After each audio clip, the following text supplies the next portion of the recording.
একটা 10 বছরের ছোট্ট বালক একদিন রাজ দরবারে বাবার সামনে দিয়ে হাঁটাচলা করতেছে। বাবা ডেকে বলে, বেটারে আয় একটু আমার কাছে, তোর সাথে আমার দুটি কথা আছে। বেটা বলে, আব্বা আপনার কার্যকলাপ আমার কাছে ভালো লাগে না।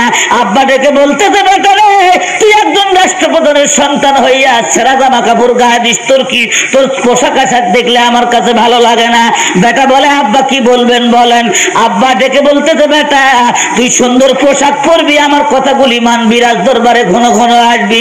বেটা বলে, আব্বা আমার কাছে দুনিয়ার এই রাজ দরবার ভালো লাগে না।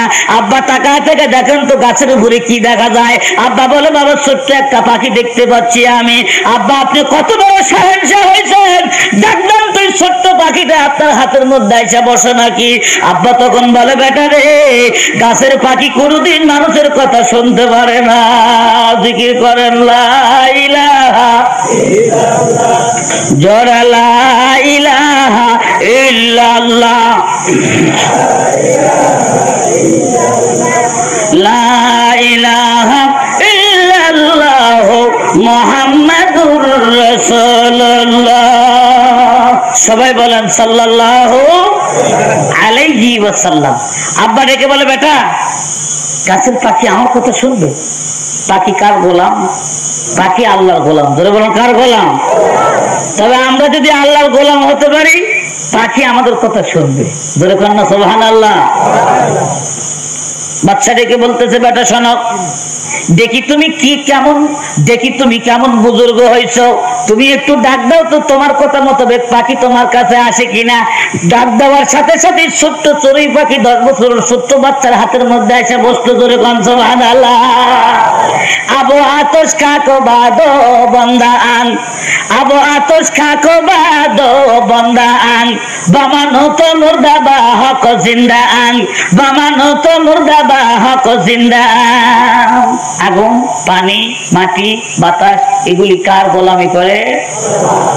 ভাইরা আমার, ছোট্ট বাচ্চা ডাক দিছে, আরে পাখি আয়।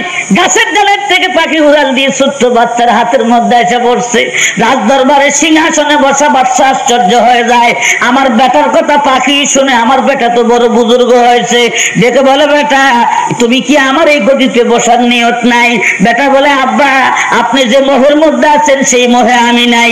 দরদি মার কাছে যা বলতেছে, মা রে আব্বার চলাফেরা আমার কাছে ভালো লাগে না, মা তুমি বিদায় দাও বাবা, আমার বয়স কেবল 10 বছর, দুনিয়ার খেলাধুলা আমার কাছে ভালো লাগে না।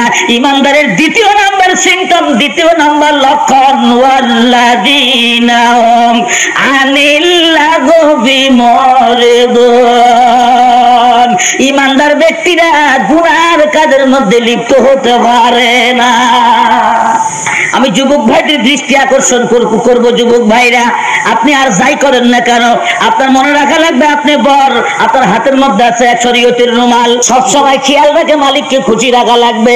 মোবাইল লোকের দ্বিতীয় নাম্বার সিমটম, ওয়াল্লাযীনা হুম আনিল লাগবি মুরিদুন।